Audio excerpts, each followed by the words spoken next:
Hello friends, எல்லாருக்கும் வணக்கம். இன்றைக்கி நம்ம சேனலில் கடலைக்கறி குக்கர் குழம்பு தான் பார்க்க போகிறோம். வாங்க பார்க்கலாம். கடலையை நைட்டே ஊற வச்சுக்கலாங்க. அரை மூடி தேங்காய், 2 பட்டை, மிளகாய்த்தூள் 1 டீஸ்பூன், மல்லித்தூள் 2 டீஸ்பூன், இஞ்சி பூண்டு பேஸ்ட்டு 1 டீஸ்பூன் சேர்த்திட்டு இதை நல்லா மசாலாவாக அரைச்சிக்கலாங்க.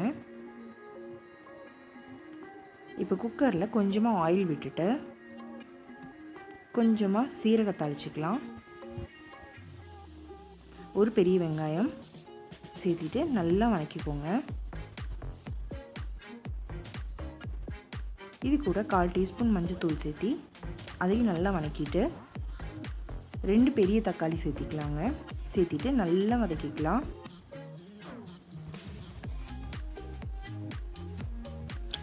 கொஞ்சமாக உப்பு சேர்த்திக்கலாங்க.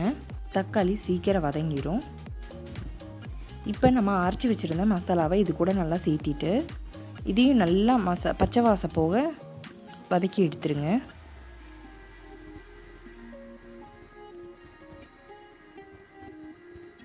இப்போ நம்ம ஊற வச்ச கடலையை சேர்த்திக்கலாம். சேர்த்திட்டு அதையும் நல்லா மசாலா கூட பிரட்டி விட்டுருங்க. தேவையான அளவுக்கு தண்ணி விட்டுக்கலாம். குக்கர் குழம்புக்கு ரொம்ப அதிகமாக தண்ணி விட தேவையில்லை. உங்களுக்கு நீங்கள் எந்த அளவுக்கு குழம்பு வேணும்னு நினைக்கிறீங்களோ அதில் கொஞ்சம் அதிகமாக வச்சிங்கன்னா போதும். ஏன்னா இது ரொம்ப நேரம் கொதிக்க போகிறது கிடையாது, அதனால தான்.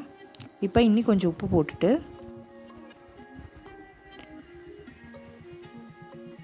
3லிருந்து 5 விசில் விட்டுக்கலாங்க. விட்டுட்டு குக்கரை ஓப்பன் பண்ணிக்கலாம். அவ்வளோதாங்க, நம்ம கடலைக்கறி குழம்பு ரெடி. கருவேப்பிலை, கொத்தமல்லி தூவி நல்லா கலந்து விட்டுறலாம்.